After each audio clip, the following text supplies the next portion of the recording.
록펠러 가문의 재산이 얼마나 되시는지 아세요? 1경 2천조 정도 된다고 합니다. 얼마나 많은 돈인지 여러분 기억나세요? 생각나세요? 얼마나 많은 돈인지 아시겠어요? 감이 잡히십니까? 1경 2천조. 삼성전자의 시가총액이 396조입니다. 시가총액이라는 것은 삼성전자가 발행한 주식 총수의 한 주 가격을 곱한 금액이에요. 그 회사의 가치가 얼마나 있는가 하는 것을 따지는 가장 기준되는 척도가 시가총액입니다. 396조. 우리나라 재계 서열 2위인 현대자동차의 시가총액이 얼마인지 아세요? 39조입니다. 39조. 삼성전자는 대한민국에서 1위 기업이고 세계에서 16번째 큰 기업입니다. 자, 보세요. 록펠러가 가지고 있는 재산 1경 2천조를 가지고 삼성전자를 몇 개쯤 살 수 있을 것 같아요? 40개 살 수 있습니다. 현대자동차를 몇 개 사요? 400개를 살 수 있는 돈이에요. 여러분, 이 돈이 얼마나 많은 돈인지 조금 감이 오십니까? 이렇게 엄청난 돈을 가진 록펠러에게 어느 날 기자가 와서 물었어요. 당신 이제 만족하십니까? 그랬더니 기자가 뭐라고 대답했을까요? 아니요. 조금만 더요. 어떻게 이 많은 돈을 가진 사람이 조금만 더라고 말할 수 있을까요? 여러분, 이것이 바로 하나님을 떠난 인간의 공허한 모습인 거예요.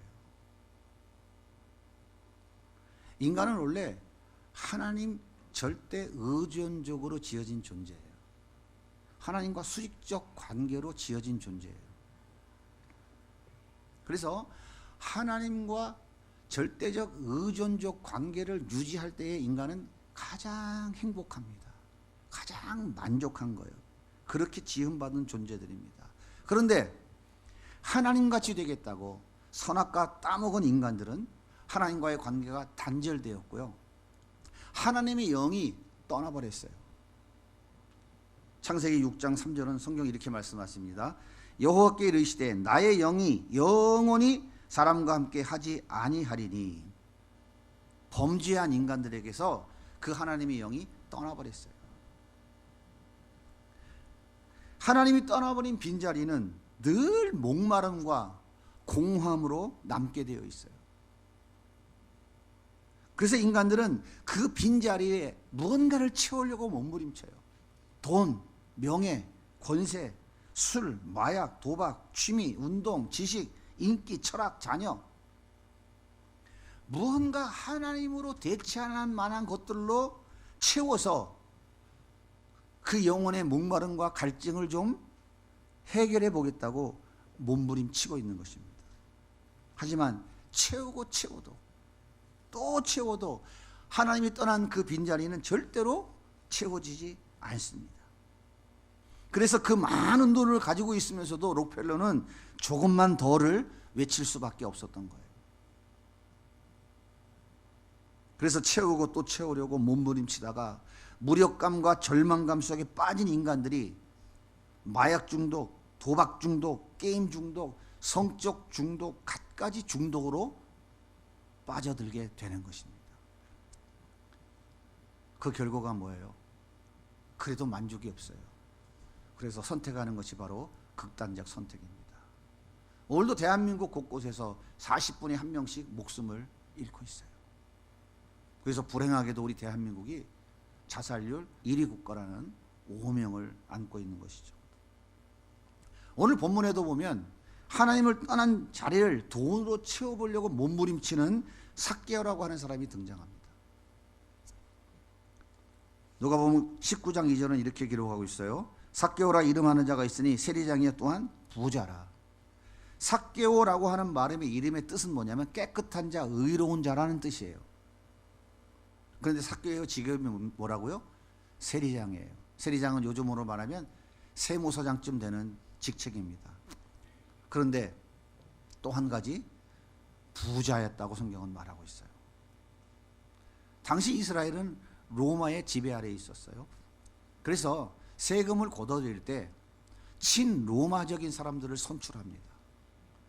그래서 그들에게 세금을 걷어오도록 해요. 그런데 그들은 로마 정부가 원하는 만큼의 세금만 걷어다 주는 것이 아니고 2배, 3배 많은 돈을 걷어서 로마 정부에 일정 금액은 갖다 바치고 나머지는 자기 주머니에 착복하는 그런 무자비한 짓을 하고 있었어요. 백성들은 억울하게 당하면서도 로마의 권력을 등에 업은 저 세리들을 대항할 방법이 없었습니다.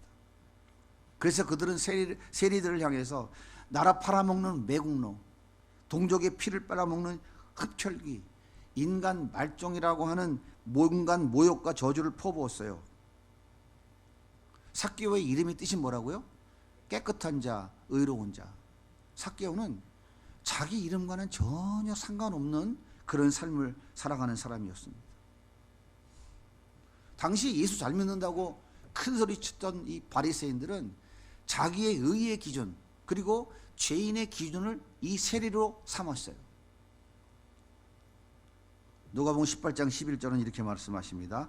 바리새인이 서서 따로 기도하여 이르되 하나님이여 나는 다른 사람들을 곧 토색, 불의, 간음을 하늘과 같이 아니하고 저 세리와도 같이 아니함을 감사하나이다. 세리들은 이스라엘 백성들의 악의 기준점이었어요. 하나님의 저주를 피할 수 없는 샘플이었습니다. 하지만 삭개오는 그런 것에 개의치 않았어요.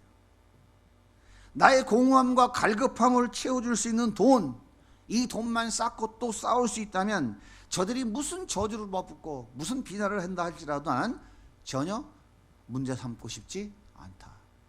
당당했던 것이죠. 삭개오는 흡혈귀같이 자기 백성들의 고효를 뽑고 또 뽑아서 자기 주머니를 채웠어요.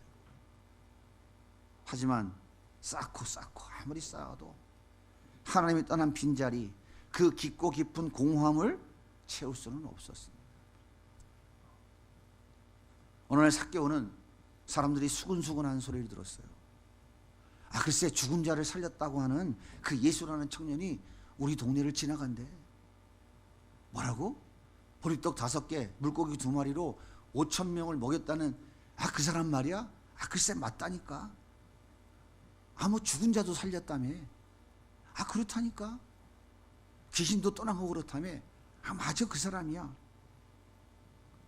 삭개오는 사람들의 수군거리를 들으면서 나도 그분이 어떤 분인지 한번 봤으면 좋겠다. 그건 인간으로서는 불가능한 일인데, 그건 하나님이 할 수 있는 일인데 어떻게 저 사람이 그런 일을 한다고 했을까? 정말 궁금하다. 나도 한번 좀 봤으면 좋겠다. 삭개오는 궁금해서 견딜 수가 없었어요. 그래서 누가복음 19장 3절 오늘 말씀에 보면 이렇게 기록합니다. 그가 예수께서 어떠한 사람인가 하여 보고자 하되 키가 작고 사람이 많아 할 수 없어. 여기서 보고자 하되 라고 하는 말의 의미는 뭐냐면 집요하게 찾다라는 뜻이에요. 성경 원문인 헬라어의 의미가 그렇다 이 말이에요. 해석을 그렇게 해놓은 거예요. 보고자 하되 집요하게 찾다라는 뜻이에요. 이 단어는 미완료 능동태입니다. 아직 행동이 끝나지 않은 거예요. 아직 의지적으로 계속 행동하고 있다 그런 뜻입니다. 그러니까 키 작은 삭개오는 어떻게 해서든지 예수님을 꼭 한번 보고야 말겠다고 하는 강한 의지를 가지고 보기 위한 시도를 계속해서 진행하고 있다 그런 뜻이에요. 자, 그러면 키 작은 삭개오가 예수님 보기 위해서 무슨 행동을 했을까요? 어떻게 했을까요? 앞에 키 큰 사람이 있으니까 뒤에서 어떻게 해요? 폴짝폴짝 뛰어봤겠죠. 까치발더라도 안 되니까 폴짝폴짝. 아니면 어떻게 무슨 방법이 있어요? 키 작은 삭개오가 죄송합니다. 좀 비켜주세요. 내 앞으로 가서 좀 나가보게요. 요즘같이 코로나 시대에 마스크를 썼으면 또 모자 하나 썼으면 얼굴을 못 알아봤을 텐데 그때 마스크가 없었잖아요. 보니까 누구예요? 삭개오가 지금 이상한 짓을 하고 있잖아요. 아니 이게 누구야? 재수 없는 삭개오 아니야? 저 돈밖에 모르는 매국노, 저 흡혈귀, 저 인간 말중이 세금 거들어 안 다니고 여긴 왜 왔어? 재수 없다고 얼굴에 침을 뱉고 뒤통수를 치면서 때리면서 발로 차면서 얼마나 욕을 퍼붓고 찬대를 했을까요? 하지만 삭개오는 포기하지 않았어요. 반드시 예수님을 보아야 되겠다는 강한 의지를 가지고 삭개오는 이번에 돌 무화과 나무 위로 기어 올라갔습니다. 옛날 성경에는 뽕나무라고 번역되어 있죠. 돌 무화과 나무 위로 기어 올라갔어요. 그리고 저 앞에 말씀하고 있는 예수님을 이렇게 내려다보고 있는데 예수님께서 그 돌 무화과 나무에 올라가 있는 삭개오를 보면서 삭개오야 내려와라. 내가 오늘 너희 집에 유하여야겠다. 그렇게 말씀하시는 거예요.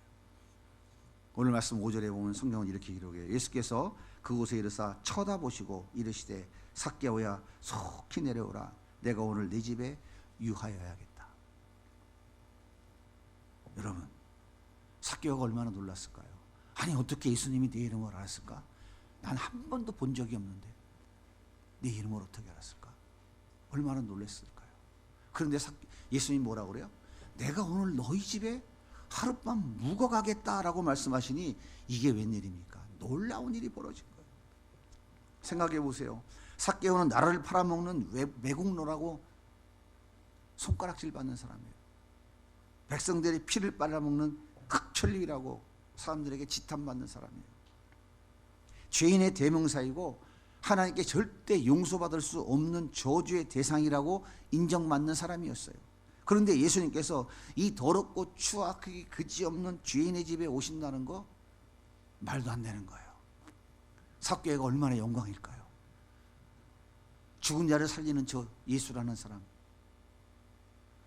사람들은 도저히 상상할 수 없는 그 놀라운 기적을 일으키는 저 사람, 수많은 사람들이 메시아라고 얘기하는 저분이 모든 사람이 죄인이라고 더러운 인간이라고 침 뱉는 나의 집에 들어오셔서 하룻밤은 묵어가시겠다? 얼마나 놀라운 일입니까? 삭개오는 그 즉시 나무에서 뛰어내려와서 예수님을 자기 집으로 영접합니다. 예수님 저희 집으로 가시죠. 그리고 삭개오는 예수님께 이렇게 고백해요. 오늘 말씀 8절입니다. 같이 읽겠습니다. 시작. 삭개오가 서서 주께 여짜오되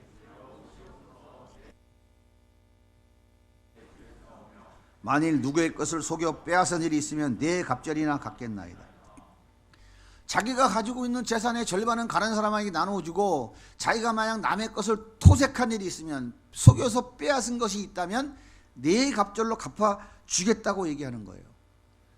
여기서 주겠사오며 갚겠나이다, 이 말은 앞으로 줄 것이다, 미래의 어느 때에 해결할 것이다. 성경은 그렇게 지금 해석해서 표현해 놨어요. 그러나 이 말은 그런 뜻이 아니에요. 직설법 현재 동사라고 하는 거예요. 현재 지금 진행되고 있다는 말이에요. 그러니까 무슨 말이냐면 삭개오가 자신의 소유 절반을 가난한 사람에게 나눠주고 내가 남의 것을 속여 빼앗은 것이 있으면 네 배로 갚아주겠다라고 고백하고 있는 것은 미래의 어느 날 앞으로 상황 봐서 하겠다는 게 아니라 지금 즉시 그렇게 행동하겠다는 거예요. 즉시 지금 실행에 옮기고 있다 그 말이에요. 율법에는 남의 것을 부당하게 취한 경우에는 5분의 1을 보태서 갚아주면 된다고 얘기하고 있어요. 그런데 남의 양을 훔쳐서 잡아먹었거나 팔았을 경우에는 4배로 갚아줘야 된다라고 말하고 있어요. 그러니까 부당하게 취하겠다는 건 무슨 얘기냐면 저울을 살짝 속여가지고 5,000원만 받으면 되는 거를 6,000원 받았다 이 말이에요. 그럼 1,000원 더 받았죠. 그러면 1,000원에 5분의 1, 200원을 더 돌려주면 된다 그런 뜻입니다. 그건 부당한 이득을 취한 것이고요. 4배로 갚아줬다는 것은 어떤 거예요? 남의 것을, 남의 양을 훔쳤을 때, 그래서 팔아먹었을 때 전제가 뭐냐면 훔쳤다는 거예요. 삭개오가 지금 무슨 얘기합니까? 내가 남의 것을 속여 빼앗은 것 있으면 4배로 갚아주겠다라는 얘기는 율법에 남의 양 훔쳤습니다. 예수님 나는 도둑놈입니다. 예수님 나는 남의 귀중한 양을 훔친 도둑놈입니다. 삭개오는 예수님 앞에서 자신이 도둑질한 죄인임을 인정하고 그 죄를 용서받겠다는 강한 의지를 지금 표현하고 있는 거예요. 사랑하는 여러분, 삭개오는 하나님이 떠난 자리를 돈으로 채울 수 있다고 생각하며 살았어요. 그래서 그 온갖 모욕과 멸시천대를 받으면서도 오직 돈만을 위해 살았어요. 하지만 아무리 많은 돈으로 채우고 또 채우고 채우려고 했지만 채워지지 않았다는 것을 깨달은 거예요. 여러분, 이것이 바로 하나님의 은혜입니다. 이것이 깨달아지는 게 은혜인 거예요. 하나님이 내 인생의 주인이시고 나의 왕이 되셔야만 나의 공허함과 이 허전함을 메울 수 있다는 것을 삭개오는 깨달은 거예요. 하나님, 나를 불쌍히 여겨주세요. 나는 도둑놈입니다.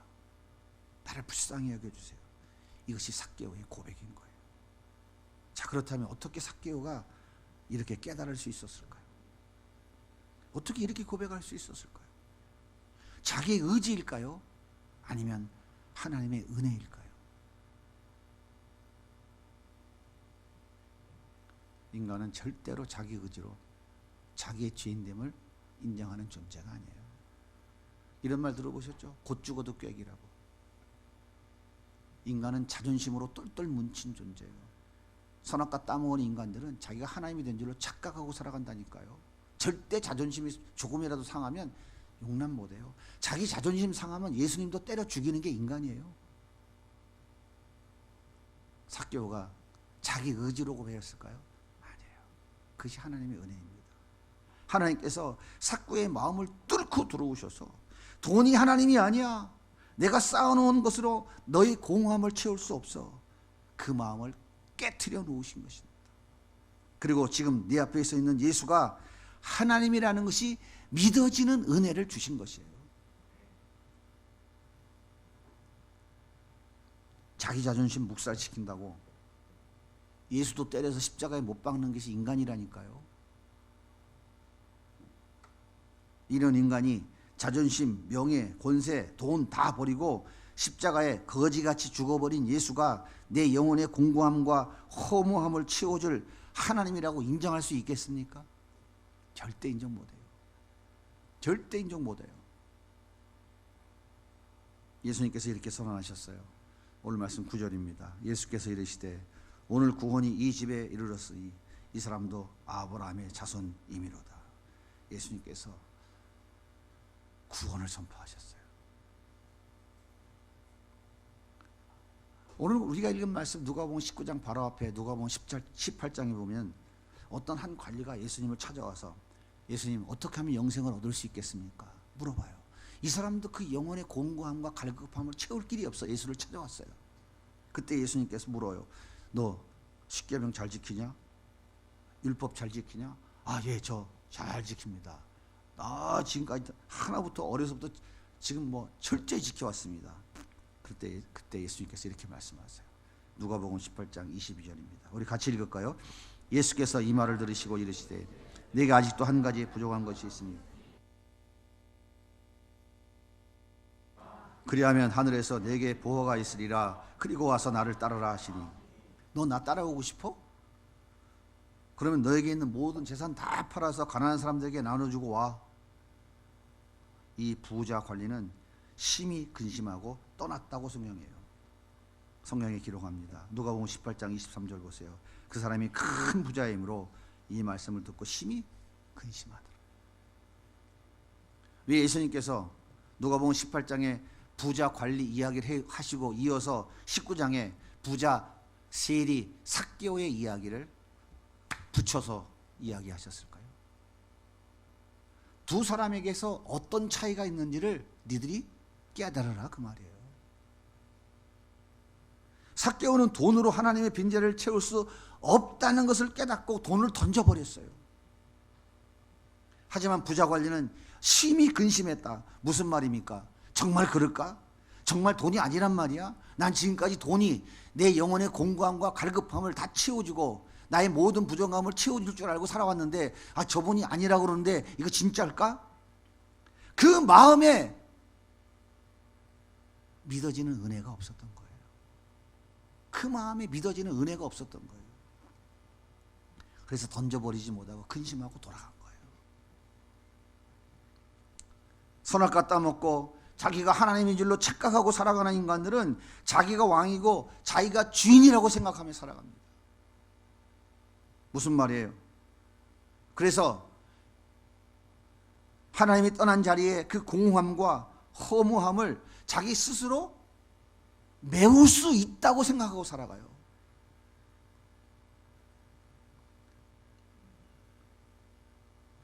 이렇게 자신의 방법으로 특정해 놓은 그 어떤 것이 바로 자기의 하나님이 되는 거예요. 저도 하나님을 떠날 때 그 자리에 돈으로 채울 수 있다고 생각했어요. 그리고 그 어린 나이에 하나님을 버렸어요. 세월이 흘러보니까 그 돈이 그 자리를 채울 수 없었어요. 세월이 흘러서 모든 것이 다 망가지고 길바닥에서 노숙인 같은 삶을 살아가는 그때에 하나님은 원망하지 않았어요. 그때 그 삶 속에서도 그 주님이 내 안에 계시니까 너무 행복했어요. 세상에 아무것도 부럽지 않았어요.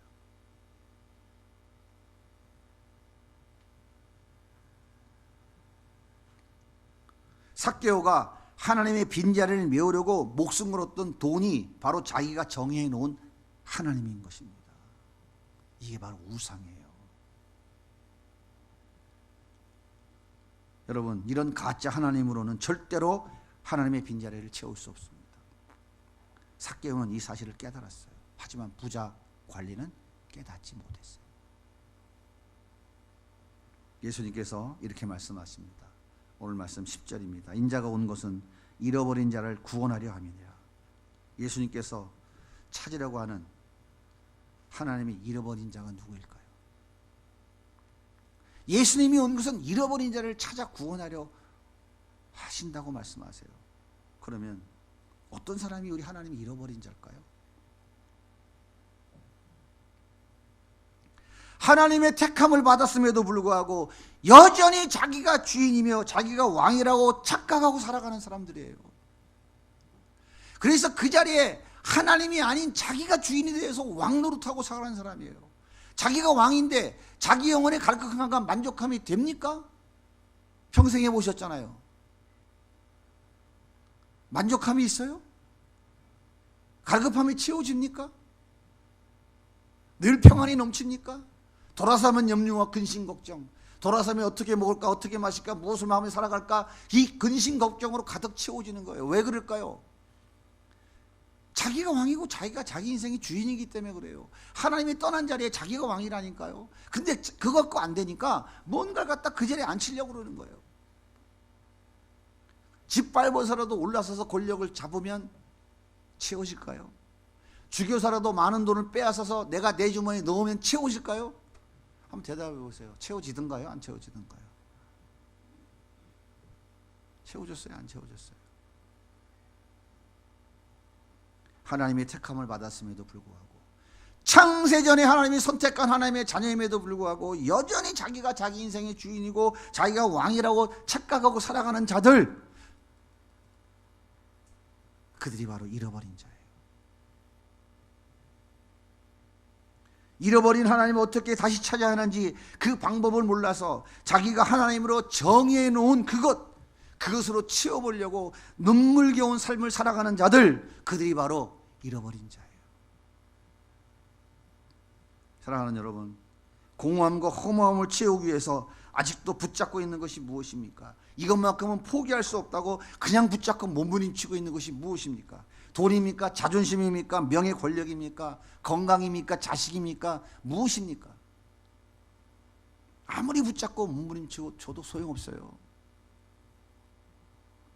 인생의 절망만 깊어질 뿐입니다. 오직 십자가에 풀리신 예수 그리스도만이 하나님 없는 우리 인생의 공허함과 허무함을 채울 수 있는 유일한 방법이에요. 이거 외에는 없어요. 하나님 떠난 영혼이 하나님 다시 제자리로 돌아오시는 방법밖에 없다니까요. 그 하나님이 돌아오도록 우리에게 다리를 놓아주신 분이 예수 그리스도예요. 그 예수 없이는 절대로 인간의 그 영혼의 공함과 갈급함 치울 수 없어요. 엄마 찾으며 울고 있는 아이에게 장난감 갖다 줘 보십시오. 집어 던져버려요. 맛있는 사탕 줘봐요. 소용없어요. 지금 아기가 오니까 엄마가 나가니까 조용하잖아. 그게 답이에요. 엄마가 나타나면 그 순간 아이는 눈물 그치고 언제 그랬는지 빵긋빵긋 웃어요. 나라 팔아먹은 매국노, 백성들의 피를 빨아먹은 흡혈귀 삭개오, 죄인들의 대명사이고 하나님의 저주받을 자의 샘플이었던 삭개오, 인간 쓰레기, 똥같은 삭개오, 똥같은 존재, 그 삭개오에게 우리 하나님이 찾아오셔서 내가 지금 만난 예수님이 하나님의 아들이라는 것을 깨닫게 해주시고 믿어지는 그 믿음 주셔서 돈은 결코 하나님의 자리를 채울 수 없다라고 선언하며 던져버리게 된 거예요. 그래서 예수님께서 구원을 선포해 주셨습니다. 너는 잃어버린 자야. 너는 하나님이 잃어버린 자야. 너는 하나님이 창세전에 선택한 자야 라고 선언해 주신 것입니다. 이것이 하나님의 은혜예요. 사랑하는 여러분, 내가 하나님이라고 정의해 놓은 것으로 아무리 채우려고 해도 채워지지가 않습니까? 그래서 너무나 인생이 힘들고 어렵다고 생각되십니까? 그렇게 생각되신다면 여러분은 예수님이 찾고 있는 분이 틀림없어요. 하나님이 잃어버린 자가 틀림없어요. 창세전에 선택해 놓으신 하나님의 자녀가 틀림없습니다. 이 놀라운 사실이 여러분 마음에 깨달아지고 믿어진다면 이제 여러분이 하나님이라고 정해 놓은 것들, 그것을 지금 내려놓으십시오. 내려놓으셔야 돼요. 이 턱을 넘으셔야 돼요. 이 턱을 넘어서면 여러분이 상상할 수 없는 하나님의 놀라운 은혜와 평강이, 하늘의 평강이 여러분의 삶을 완전히 압도하게 될 것입니다. 지금 주게 싸우며 지금 갖겠나이다. 지금 즉시 예수님이 십자가에 이루어놓은 그 놀라운 하나님의 은혜로 하나님이 떠난 빈자리를 가득 채워주실 것입니다. 그래서 다윗이 고백한 것처럼 다윗의 그 고백이 여러분의 영혼 속에 고백이 되어지고 여러분 인생 속에 흘러 넘치게 될 것입니다. 다윗의 고백을 우리 같이 한번 큰 소리로 읽어보고 오늘 말씀을 마치도록 하겠습니다. 시편 23편입니다. 같이 읽겠습니다. 여호와는 나의 목자시니 내게 부족함이 없으리로다. 그가 나를 푸른 풀밭에 누이시며 쉴만한 물가로 인도하시는도다. 내 영혼을 소생시키시고 자기 이름을 위하여 의의 길로 인도하시는도다. 내가 사망의 음침한 골짜기로 다닐지라도 해를 두려워하지 않을 것은 주께서 나와 함께 하심이라. 주의 지팡이와 막대기가 나를 안위하시나이다. 주께서 내 원수의 목전에서 내게 상을 차려주시고 기름을 내 머리에 부으셨으니 내 잔이 넘치나이다. 내 평생의 선하심과 인자하심이 반드시 나를 따르리니 내가 여호와의 집에 영원히 살리로다. 내가 하나님이라고 정해 놓은 것, 이거 없으면 절대로 나는 살아갈 수 없다라고 붙잡고 있는 것을 내려놓으셔야 돼요. 내려놓는 순간 여러분들의 인생에 하나님의 은혜가 펼쳐지기 시작할 것입니다. 도저히 상상할 수 없는 하나님의 그 은혜가 여러분 심령 가운데 흘러넘치기 시작할 것입니다. 여러분, 그 예수님, 삭개오가 만났던 예수님 만나고 싶으십니까? 그분 만나셨습니까? 그분 더 알길 원하십니까? 삭개오는 어느 자리에 있었어요? 높은 자리에 있었어요. 세리장. 삭개오는 큰 부자였어요. 삭개오는 그거 내려놨어요. 내려놓는 순간 어디로 갔어요? 저 밑바닥으로 갔어요. 아무것도 없는 거지. 생각해 보세요. 절반을 가난한 자에게 나눠주고 자기가 토색한 것, 남의 거 속여 빼앗은 것 4배로 갚아주고 나면 삭개오에게 남는 재산이 있을까요? 우리가 산수적으로 생각해도 아무것도 없어요. 어떻게 그게 가능했을까요? 그 예수 그리스도가 내 영혼의 갈급함을 채워주는 진정한 하나님이신 것을 그는 깨달은 거예요. 그렇기 때문에 내려놓을 수 있었던 거예요. 그 예수님이 그의 인생의 주인 되신 거예요. 그 예수님이 그 안에 참된 평강, 그렇게 힘들고 어려웠던 인생길에 진정한 평강이 그에게 임한 거예요. 여러분, 예수님은요 회록 궁전에 계시지 않습니다. 동방 박사들이 예수님 만나러 어디로 갔어요? 마구간에 갔다니까요. 예수님은 마구간에 계시는 분이에요. 헤롯 궁전에 계시지 않아요. 여러분, 예수님 알고 싶으세요? 그 예수님을 더 깊이 알고 싶으십니까? 그래서 그 예수님과 함께 평안을 누리며 이 땅에 힘들고 어려운 고해와 같은 인생길을 평안하게 다윗과 같이 사망의 음침한 골짜기를 달릴지라도 해받음을 두려워하지 않는다는 이 고백을 하며 살기 원하십니까? 내려놓으시고 마구간으로 가시면 됩니다. 심령이 가난한 자는 복이 있나니 천국이 저희 것이며, 하나님의 은혜 아니면 살 수 없습니다. 세례와 같이 고백하는 그 심령이 가난한 자, 그 자리가 바로 마구간이에요. 그 자리에 가면 예수님이 계십니다. 그 자리에서 예수님 만나면 예수님이 가신 그 길을 걸어가는 거예요. 다윗처럼 내 영혼을 소생시키시며 사망의 음침한 골짜기로 달릴지라도 해의 받음을 두려워하지 않으면 주께서 나와 함께 계십니다. 주의 지팡이와 막대기가 나를 안위하시나이다. 주께서 내 원수의 목전에 상을 베풀어 주시니 내 머리에 기름을 부어 주시니 내 잔이 넘치나이다. 내 평생의 선하심과 인자하심이 나를 따르니 내가 여호와의 집에 영원히 거하리로다. 이런 고백이 우리 성도님들 가운데 날마다 넘치면 좋겠습니다. 그러므로 우리가 채워야 될 것은 예수 그리스도예요. 예수님으로 채우면 행복합니다. 예수님 한 분이면 만족합니다. 지난 8년 동안도 마구간 내려가느라고 고생하셨고요. 있는 거 버리느라고 많이 힘들고 어려우신 신앙의 삶을 살아오셨죠. 수고하고 고생하셨습니다. 여러분이 애쓰시고 수고하심을 우리 하나님이 아시고 우리 세비전 양이문교회를 여기까지 인도해 주신 거예요.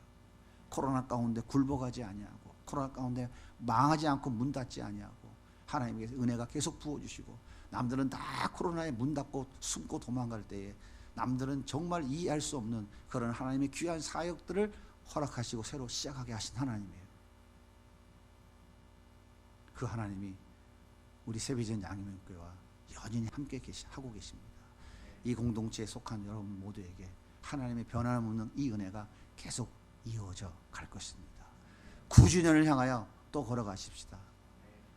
하나님께서 더 큰 은혜를 주시고 9주년에는 더 큰 하나님의 영광을 올리는 은혜가 우리 가운데 흘러 넘칠 줄로 믿습니다. 함께 해주시고 마음과 사랑을 모아주시고 또 생일에 귀한 잔치를 위해서 정성껏 준비하시고 애쓰고 수고한 모든 우리 성도님들, 하나님의 은혜가 충만하게 넘쳐 흐르기를 예수님의 이름으로 축복합니다.